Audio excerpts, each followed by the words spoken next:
And we are recording. Okay, chapter Hello, future 25. people. Hello, future people. So, chapter 25 is about three things. It's about monads, algebras, and adjunctions. So, the idea is that there is a connection between those three things. And what are we going to attempt here? And I'm going to say attempt because, as far as I can tell, Marinho will have to save the day. We're going to attempt to explain how such connection exists. That's what we're going to do. So yeah, so this is the concern. So the relationship, um, I think we saw this in chapter 24. So there is a relationship between monads and algebras, right? I think we saw this. Um, and I'm going to introduce adjunctions into the mix. Yeah. So the question is, can every monad be derived from an adjunction? The answer is yes. So we're gonna see, and algebras will participate in this later. So the first thing is to remember what the monad is, which is an endofunctor M equipped with two natural transformations, which are these two things, also known as return and join.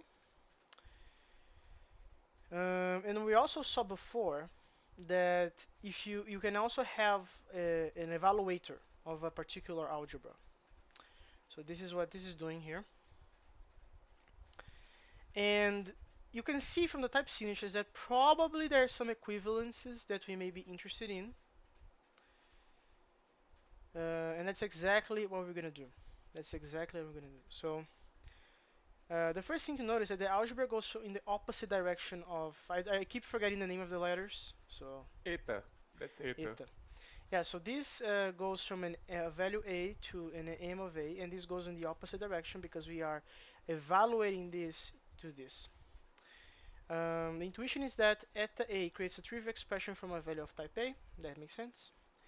The first coherence condition that makes the algebra compatible with the monads ensures that evaluating this expression using the algebra whose carrier is A gives us back the original value. So if I evaluate something after I just created an expression, that should put us on the same place that we were before. So In identity on A. particular, if you create a trivial expression, which is what eta should do, right? It creates the simplest possible context that you can inject a value into. Yes. So this is pretty okay. So the second condition arises from the fact that there are two ways of evaluating the doubly nested expression. So I'm going to read this, but first let's see the intuition, right? So what happens if you lift the evaluator? If you lift it, you're going to go from an M of A to an M of A, which is this thing. So that's one way to do it. The second way to do it is to F map the evaluator into the inner thingy. And then you eval again, right? So you do like a double operation kind of thing.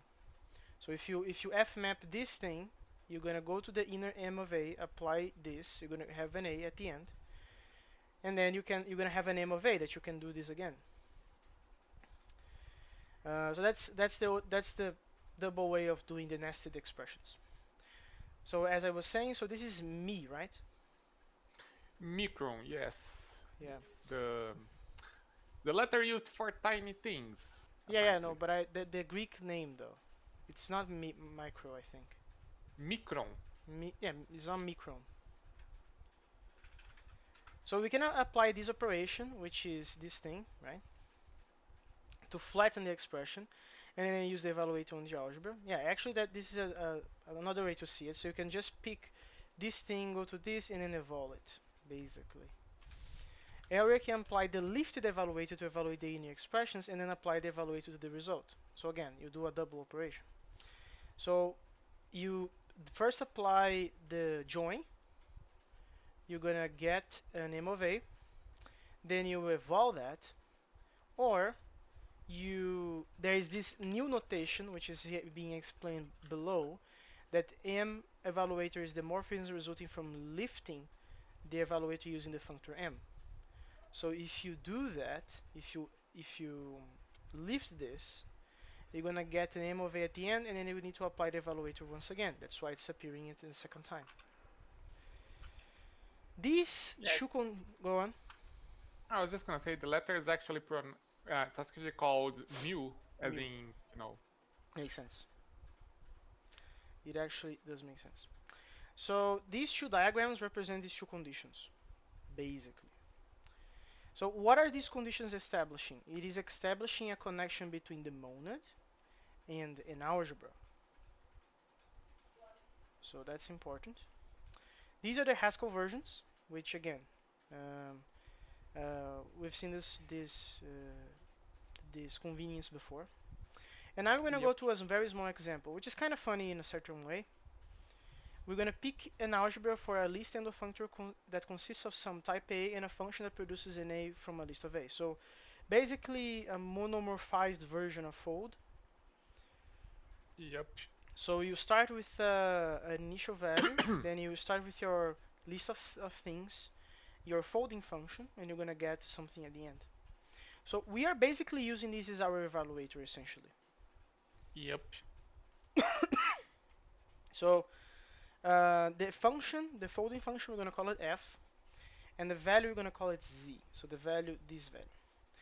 The list functor happens to also be a monad, with return turning a value to a single list. That makes sense. Which means that if we pick an x and we apply return to it, essentially, we're going to have a singleton list. And if you apply this definition to this, you're going to get basically this, because it's a singleton list. Yes, indeed. So remember this. This is the same as doing the evaluator. So and then it comes the kick. The algebra is compatible with the monad if the following coherence condition is satisfied. This thing. And why? Because this is representing the M of A, right? In the case of lists, in the case of this particular eval situation. And this is the A value. So this is going from, if the evaluator needs to go from M of A to A, right? So if we took at F as a binary operator, this condition tells us that Z is the right unit. And then the second coherence condition operates on a list of lists. Operates on a list of lists. Yeah, which is the coherence for what to do when you have to apply mu. Wait a moment. I just noticed a thing. This Oh. thingy is what we are calling the first condition. So it's saying that this is representing this. Yes, if you apply the algebra after you call Lift. return, no, after Oh, you okay. I return, see. I see. Oh, yeah. That's why I'm missing. That's why I didn't do that catch. And I thought about just the algebra. It's because there's no return written here. This could be better explained if it was fold r f z parentheses and dot return.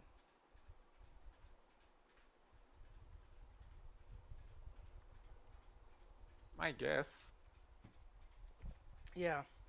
So yeah, this makes perfect sense.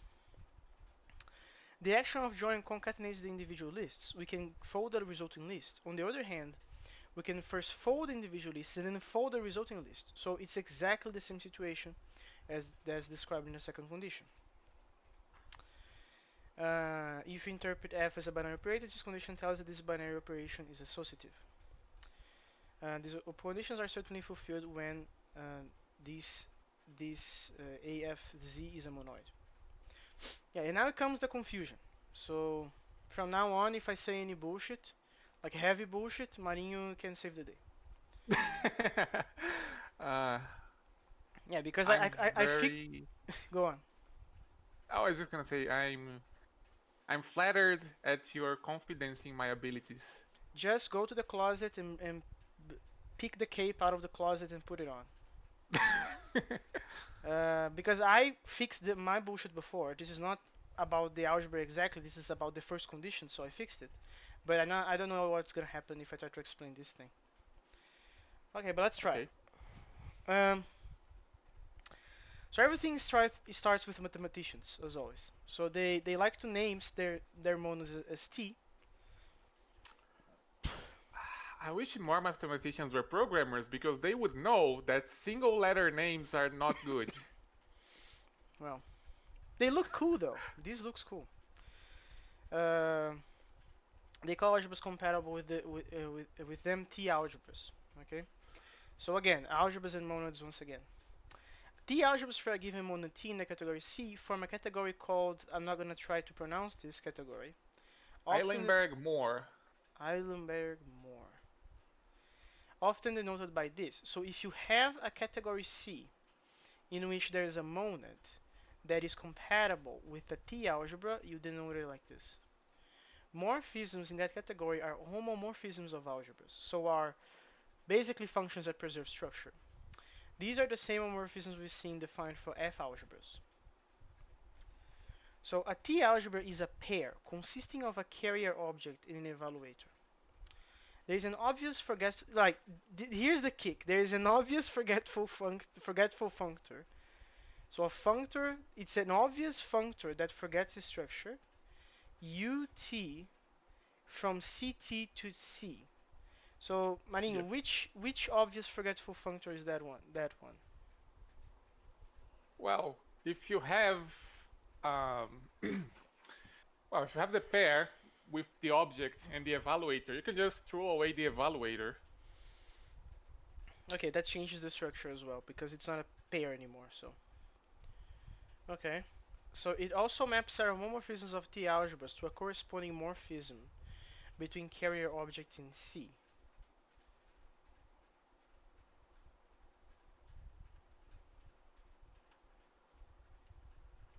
I think I understand what that means. You may remember from our discussion of adjunctions that the left adjoint to a forgetful functor is called a free functor. Yeah, I don't remember that at all, but I trust you. It's been a while. Yeah, it's chapter 15, I believe. It's been a whole while. The left adjoint to UT is called FT. It maps an object A in C to a free algebra in CT.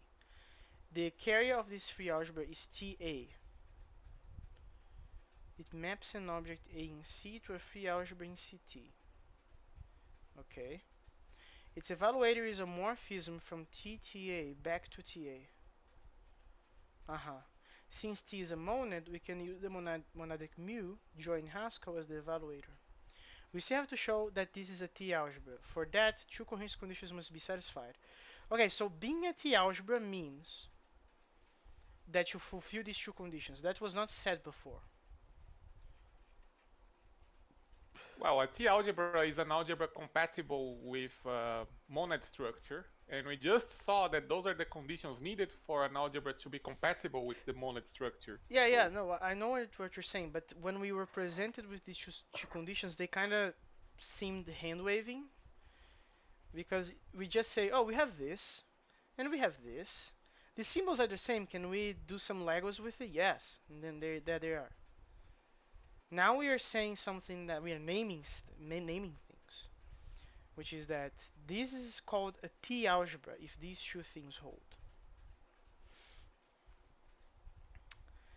Uh, so as you may recall, every adjunction defines a monad. It turns out that the adjunction between FT and UT, so FT is the left adjoint, and the UT is the forgetful functor. yep, And we are going from a CT, which is a category for a given monad T that is compatible with a T algebra. Okay, so we are going from a universe that has a monad and two conditions to another random universe, I guess. it's actually the same universe. It's just a different view of it, I guess you could say. Okay. Defines a monad, the very monad T that was used in the construction of the Eilenberg-Moore structure. Since we can perform this construction for every monad, we conclude that every monad can be generated from an adjunction. Later I'll show you that there is another adjunction that generates the same monad, which is the one related to the Kleisli category. Here's the plan. First, I'll show you that Ft is indeed the left adjoint of Ut. I'll do it by defining the unit and the counit of this adjunction and proving that the corresponding triangular identities are satisfied. Then I'll show you that the monad generated by this adjunction is indeed our original monad. So now, Proofs. yeah, now we're gonna go back to the adjunction definitions. So, you said this is eta, right? Yes. And this is epsilon or whatever. I think so. Let me double check. Yeah, Greek alphabet, not my strong suit. Yeah, it is epsilon, in fact. Yeah. Let's calculate the A component of this transformation. The identity functor gives us A. Yeah. The free functor produces the free algebra. Yeah, this part I am completely lost. Do you remember any of this? Uh, the free functor produces the free algebra, and the forgetful functor reduces it to T of A. Yeah, no, the second part makes sense because it's the same that we saw before with the obvious forgetful functor. It is just picking the pair and doing like discarding the second member. But this part I have no recollection at all. I would have to go back to the definition of a free functor because I'll be honest, I forgot it as well. Altogether, we get a mapping from A to TA. We simply use the unit of the monad T as the unit of this adjunction. Yeah, this is the co-unit. Okay, so we need to calculate the component at some T algebra AF. The forgetful functor forgets the F, and the free functor produces this pair. So in order to define the component of the co-unit epsilon, we need the right morphisms of the Eilenberg-Moyer category or a morphism of T algebras. The right morphism. What is the right morphism? It's because um, the right morphism.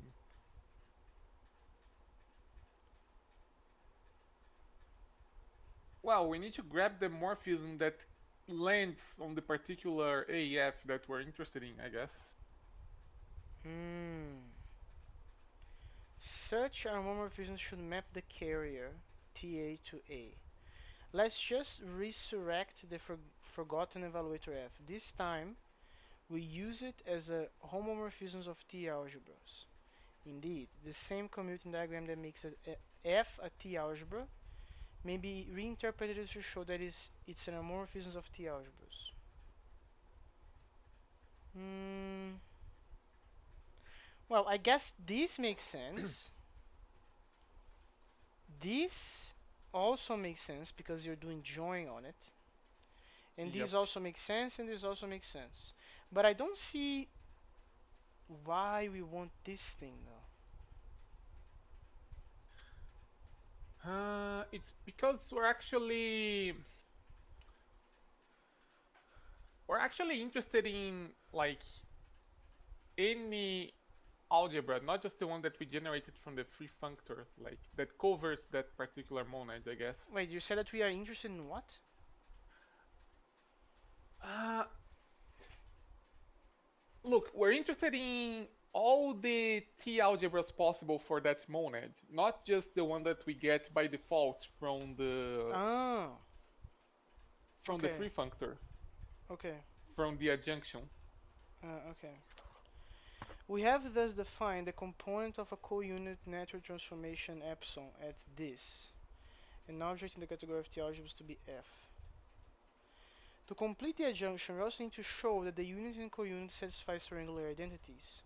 These are these ones. So if you have a TA and you lift the pure, you're gonna have the TTA, and if you join it, you're gonna go back to this. Well, which is Which is equal to yeah, the other one. yeah, exactly. The first one holds because of the unity law of the monad T. The second is the law of the T algebra. Yeah, no, that makes sense. We have established that the two functors form an adjunction. So here it is. Because as far as I remember, if you are able to define eta and epsilon, then these are adjunctions. Yeah, Every adjunction gives rise to a monad. The round trip, this, is the end of function that gives in C that gives rise to the corresponding monad. Let's see what is its action on an object A is. The free algebra created by Ft, this is this. The forgetful functor drops the evaluator, so drops this. So indeed, we have. Uh, oh, I guess that makes sense. Okay, so we drop this and we do the. After we uh, acquire this, we apply U, and then we get just the T. As expected, the unit of the junction is the unit of the monad. You may remember that the co-unit of the adjunction produces monadic multiplication through the following formula. I vaguely remember this one. Yeah, I remember it was related to horizontal composition. That's true. And now look at the soup of letters. This is what it is, but let's try. Let's calculate the amazing. component mu at A. We first horizontally compose epsilon with f of t. Yeah, this is composing functors, that's why it's horizontally, which results in a component of epsilon at fta. Since ft takes A to the algebra and epsilon picks the evaluator, we end up with just mu at A. Horizontal composition on the left with ut doesn't change anything since the action of ut on morphisms is trivial. So indeed, the mu obtained from the adjunction is the same as the mu obtained from the original monad. So anyway, this thing, although as Marinho agreed, it's heavily dependent on how well you remember. And when I say remember, it's because, well, I don't know about Marinho, but I'm not doing like training every week to keep remembering the dozens and dozens of definitions. I'm not either. And it's kind of ironic that we're talking about remembering things when we're also talking about forgetful functors. So Yeah, yeah, yeah. And then these, well, like then we go back to the beginning of the chapter saying that, oh, I'm gonna show you another way to get the same monad, and this is the way, and I prefer this way. It makes more sense to me at least. Uh, so we're gonna use Kleisli categories. So this category is constructed from another category C in a monad T. This category we're gonna call it CT. The with the objects, T on the bottom, yeah, importantly, to the distinguish T, it from the yeah. yeah, the T in this category CT are the object of C, but the morphisms are different. A morphisms Fk from A to B in the CT category corresponds to a morphisms F to from A to TB in the original. So we are kind of hiding because the CT category is kind of like a lifted category in a sense, which means that the morphisms don't have to explicitly portray the T embellishment. So that's why it's from A to B. Um, and we call these Yeah, morphisms a classic arrow from A to B. these I remember. I certainly remember. Yeah, this was cool because this introduced the fish, right? This is basically the fish. Composition of morphisms in the classic category is defined in terms of the monadic composition of the class arrows, fish. So for instance, we can let's compose GK after FK. So we can compose this, but this is happening on a greater plane of existence. And then, but under the hood, the correspondent C, the correspondent version of this in the C category would be fishing these things. And here we can define the composition. And basically, this is the same version on the C category. And if you take a look at it, you grab F, right? You grab F. Then you lift G with T, which basically means that you're going from TB to TTC, and then you join them. So then you go back to TC. Yep. So far, so good. Makes sense. This is the Haskell implementation of that, which makes perfect sense because T is just a f map because T is a functor. Yeah. Like very readable, I would say. This is a part that is a little confusing though. Yeah, specifically this part. So there is a functor f from C to CT, which acts trivially on objects because, well, the objects are the same indeed. On morphisms, it maps f in C to homomorphisms in CT by creating a Kleisli arrow that embellishes the return value of f. And for until now, this is perfect. But then it comes, given this morphism, which is f, so this is in C, Yeah. it creates a morphism CT with the corresponding Kleisli arrow. Oh no, the confusing part is down here. My bad. I was a little bit in a hurry. So this is f and this is eta, which is return. Return, So essentially. Yeah. this thing. So far so good. Yeah, this is where the confusion comes in. We can also define a backwards functor, g, that comes from CT back to C. It takes an object A from a Kleisli category and maps it to an object TA in C. Its action on a morphism Fk corresponding to a Kleisli arrow. So here's my question. Is this saying that this is F in C, that is corresponding to Fk in CT? Yeah. This is But the, basically F with the T showing. yeah, but then here's the problem. Then it says that it's a morphism in C, and then there's a Oh, T here. yes.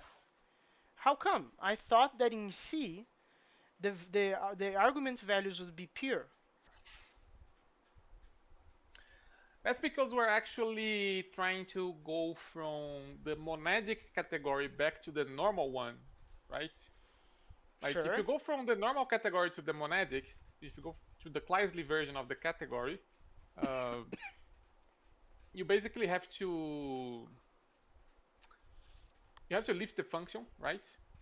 But then, Which function are you lifting? That's my question.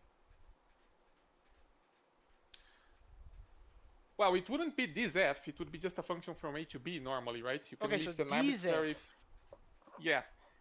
But when you go the other way around, because this is a monad, right? You don't have access to the comonadic extract. I think was the one that got rid of the context. Yes, So extract. if you're going backwards and you are only using the monadic loss, the only thing you can actually do is actually to wrap the input to the function instead of, unwrapping the output, because you can't do that with just monads. Okay, so the problem is because you're coming from something that is already monadic and you don't have access to extract, you must keep in T terms then. Yeah. I see. So you lift f, which is not this f then, it's this one. Uh, well, actually, not quite. This particular f in this second example is actually the one on the bottom. It's basically saying, okay, you have the f of in Kleisli from A to B, which looks like an A to TB in the original C, right? Mm-hmm. Mm-hmm. You have to lift it a second. You have to actually lift it using the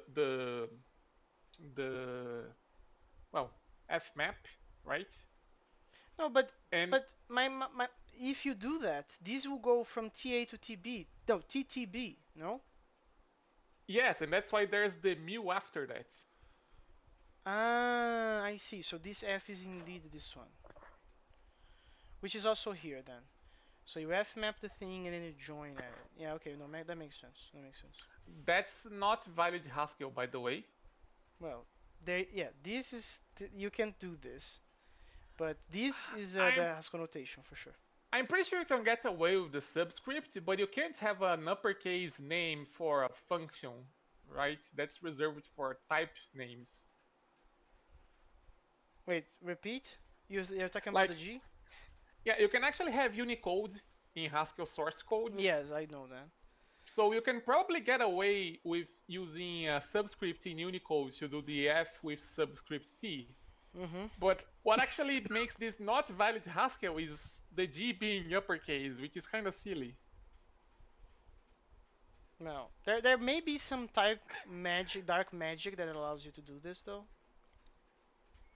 I'm not sure because I haven't played a lot with the GADTs and type families and all that stuff, but I agree with you that this is seems like a poor choice anyway. You may recognize this is the definition of monadic bind in terms of join. Yes. Easy to see that two functors form an adjunction. So this G, yeah, well, I'm not gonna say it's easy to see, but we are going back and forth. So that configures the setup to be an adjunction. I'm gonna say that.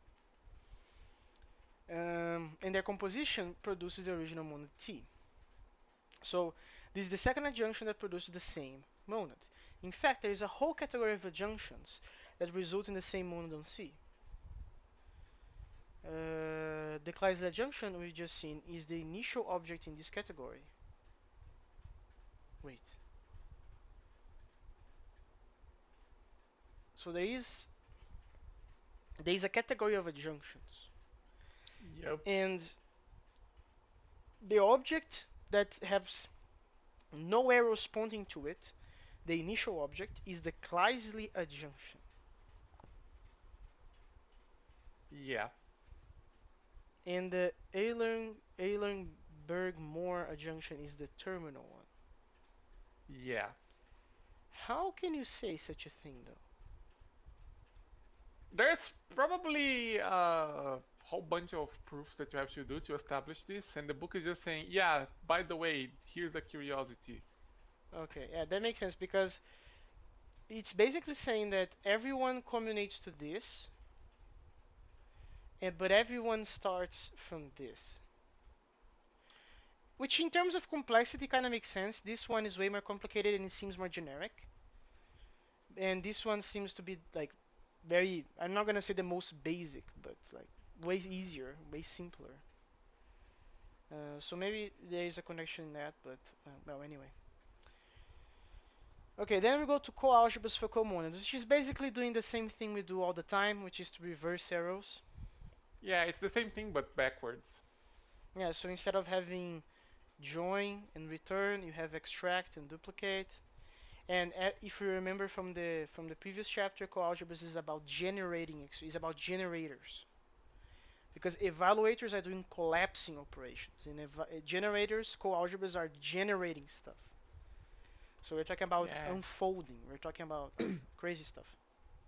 Yeah. Um, Very neat. so we can define codata and co-recursion. I think code data is next chapter or something. Am I crazy? I think it's after, or maybe 27. I don't know. Now 26 is about ends and co-ends. I started reading it, but I haven't finished yet. Yeah, yeah, but I think we're gonna see code data and code recursion yet. Still, well, there's 6 chapters until the end of the book, so probably. So then we have the opposite diagrams. Nothing too surprising. We're gonna have this is the coalgebra, right? So this is the generator, and this is the operations, the comonadic operations. They will form an adjunction, and Coffrey functor. Um, and I believe it's basically a symmetrical process. So Yeah. nothing too crazy. And we can construct a co-Kleisler category with a co-Kleisler arrows and regenerate the comonad from the corresponding adjunction. Usually the dual to any inductive kind of structure is typically generative or infinite in nature. Yeah, exactly. Um, Haskell is a terrible language to use to talk about code data because laziness makes it very trivial to treat data and code data as the same. So yeah, it gets confusing if you use Haskell as the background for that. Well, we're gonna see how the book treats it because I'm pretty sure it's gonna talk about it.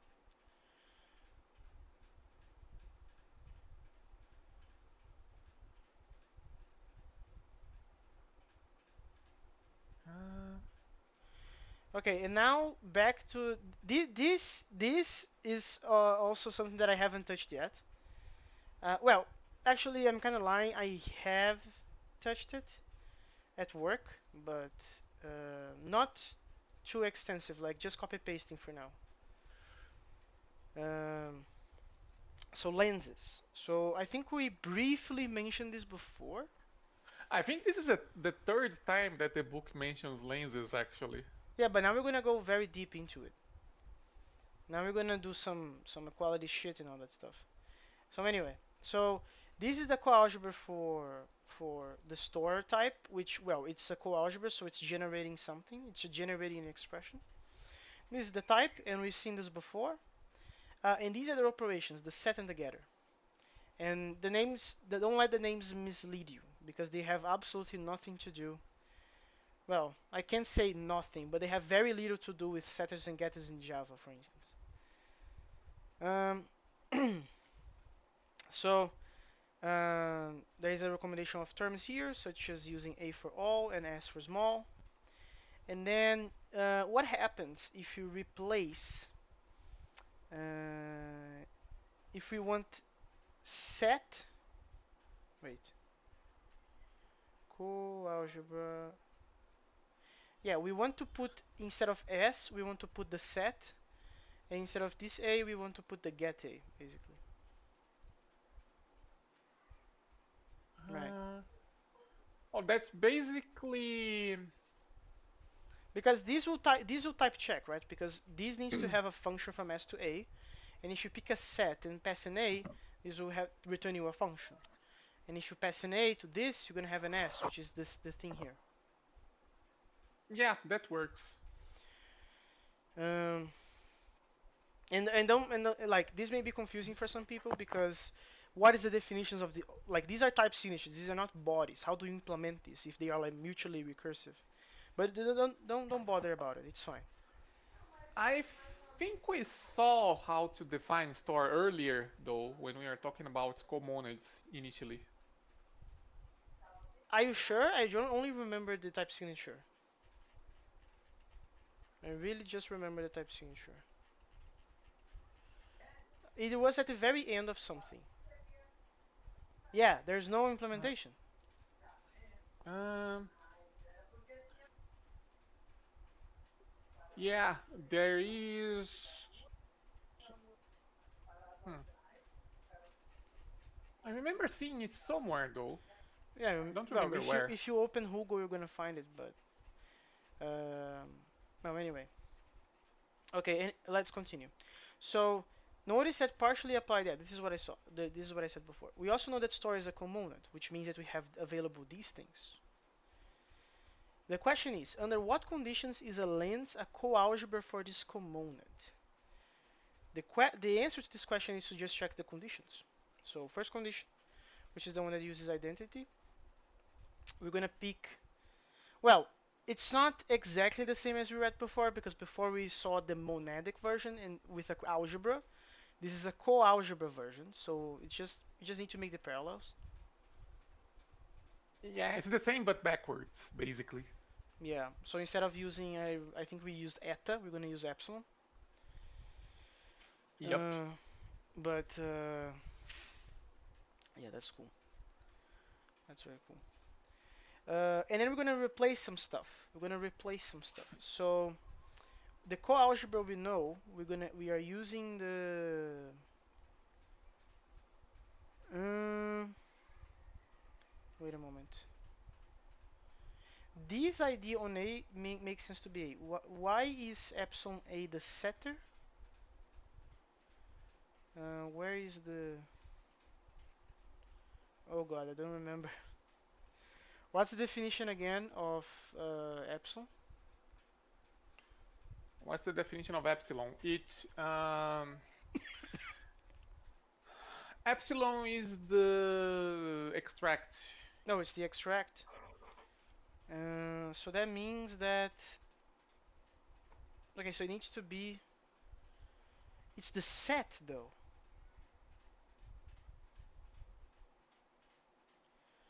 Hmm.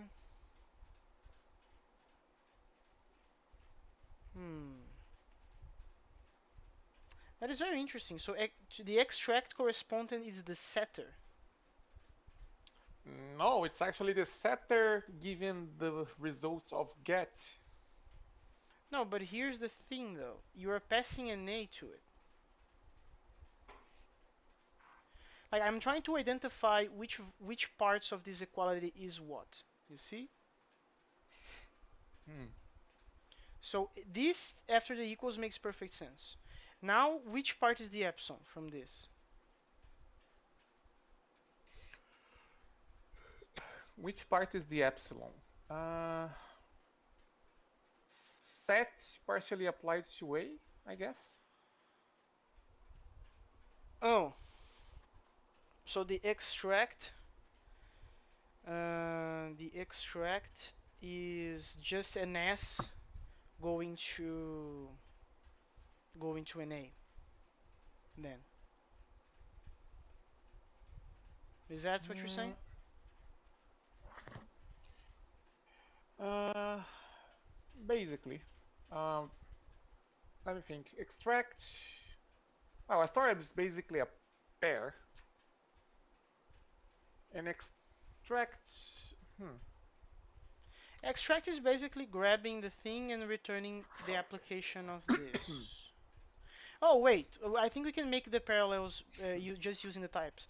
So you have a store with an f and an s because this is a function, and extract is basically grabbing the thing and applying to the thing. So the return of this needs to be a basically. Yeah, so I think it needs to be this then. I think, and the coalgebra will be the duplicate in this case because this is basically generating something. Yeah.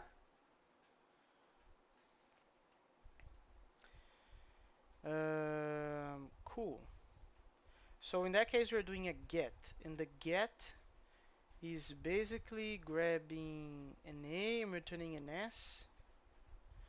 I don't know, dude. It's not very clear to me which one is which here, to be honest, because I don't see these behaviors in here.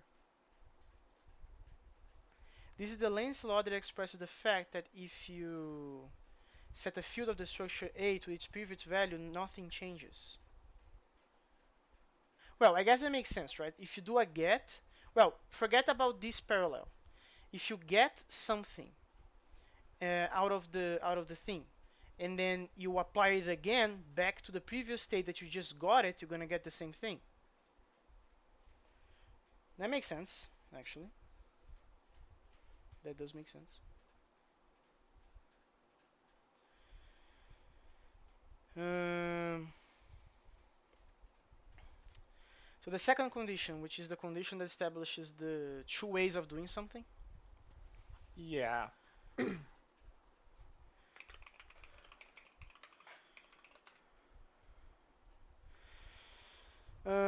So we are just replacing it, and again, this is the algebraic version.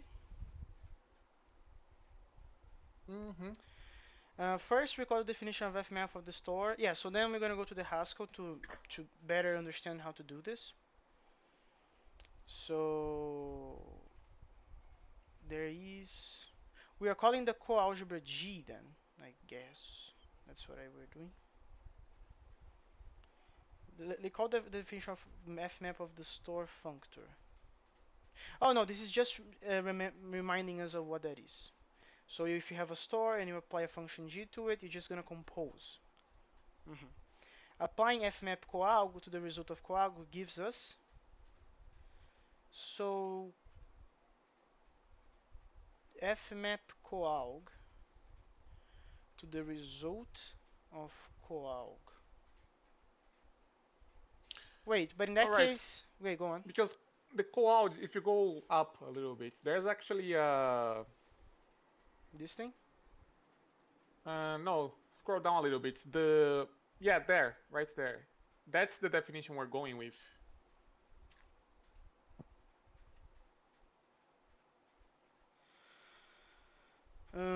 Okay, so if you apply the, oh, okay, so then we are just replacing it here, makes perfect sense. And then f mapping this goes to this set and does the thing. Yeah, that's Uh, using the definition we just saw, where f o- map of g just composes it with the function inside of the store. on the other hand, applying duplicate to the result of coalg produces this thing. Yeah, so just follow the definition, basically. For these two expressions to be equal, so we want them to be equal, actually. Yes, Oh, it's to because, so this is duplicate. yeah, that's duplicate. I see. Okay, so we want them to be equal. The two functions under store must be equal and acting on arbitrary s.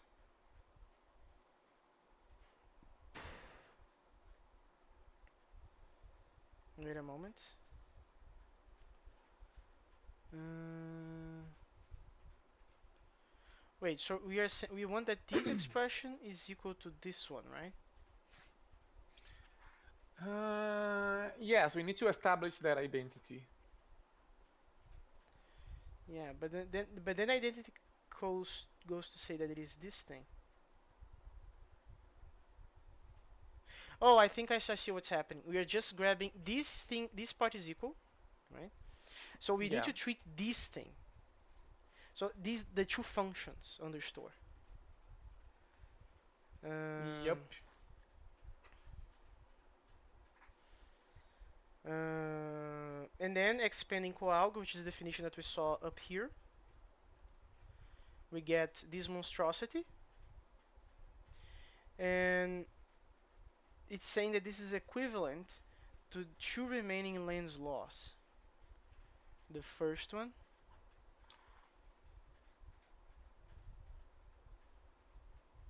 Setting the value of a field twice is the same as setting it once, which is, well, in some sense you could call it idempotency, I guess. yes, you could call it idempotency. Yeah, but it's saying that this thing is equivalent. Oh, I see actually. So this is saying that if you set, then you get, you're gonna get the same s. You're gonna get an s, sorry. And if you set it twice, it's the same as set it once. Yes. Yeah, and this is what I was talking about. Tells us that getting a value of a field that was set to s gives s back. Getting a value of a field that is set to s gives, yeah, that makes perfect sense. In other words, a well-behaved lens is neither common in the coalgebra for the store functor. Yeah, I would say so. Yeah.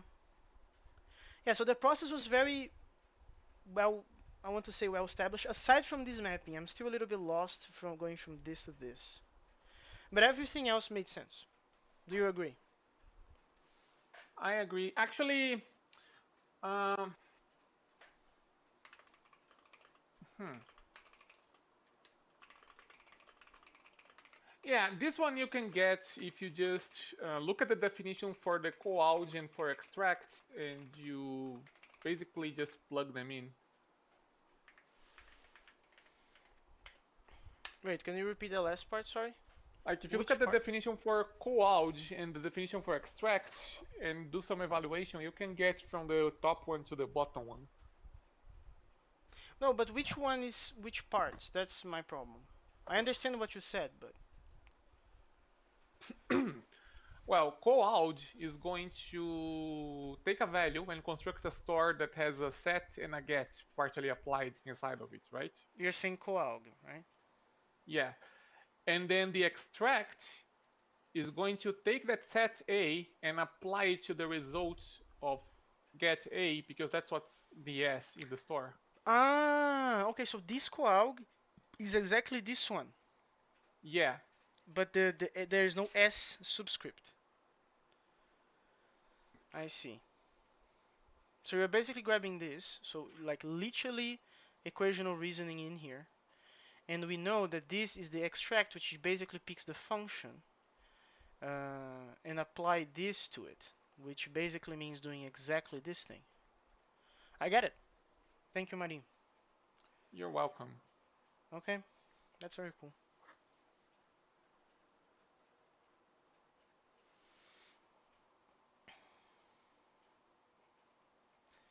Yeah.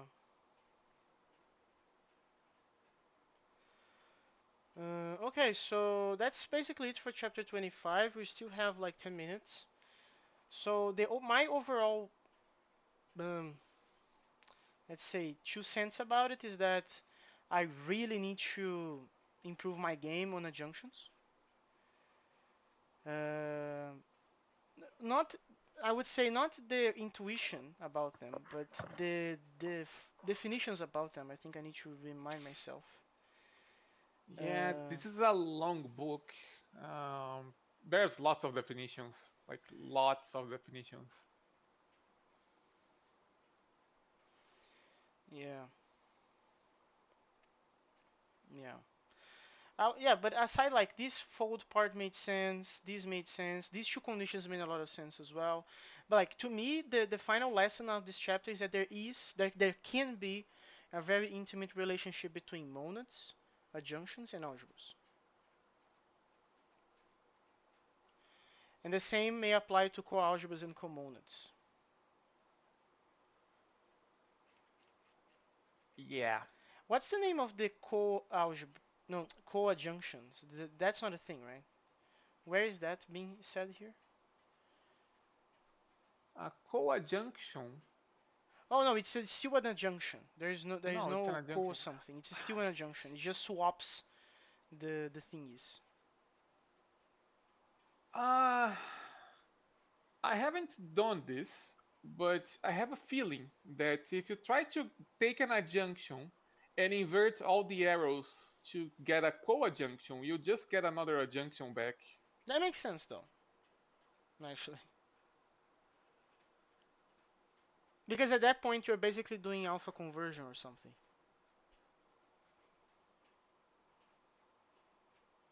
Like it's still the same kind of like it's the same laws, I believe. Like it's gonna be the same thing, but just like symmetric or something.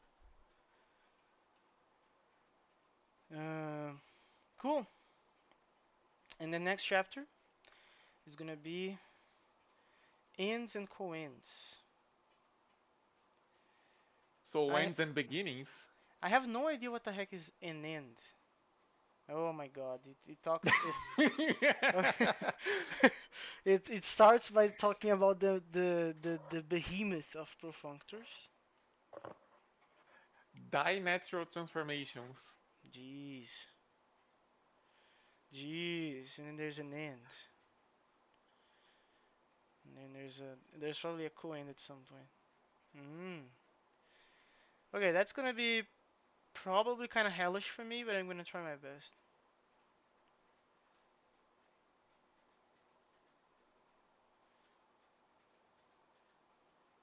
And then co-ends at the end. What the heck is this? Well, I hope I'm gonna have Ninja da Lema. the names are getting crazy. And there's an integral here. What the heck is going on? Profunctor composition. Procompose. I'm getting scared, not gonna lie. Procompose is a very weird name. Okay, but anyway, that's a trouble for my future self. I'm not gonna get anxiety. Okay, I'm gonna finish the recording now. Bye, future people. Bye.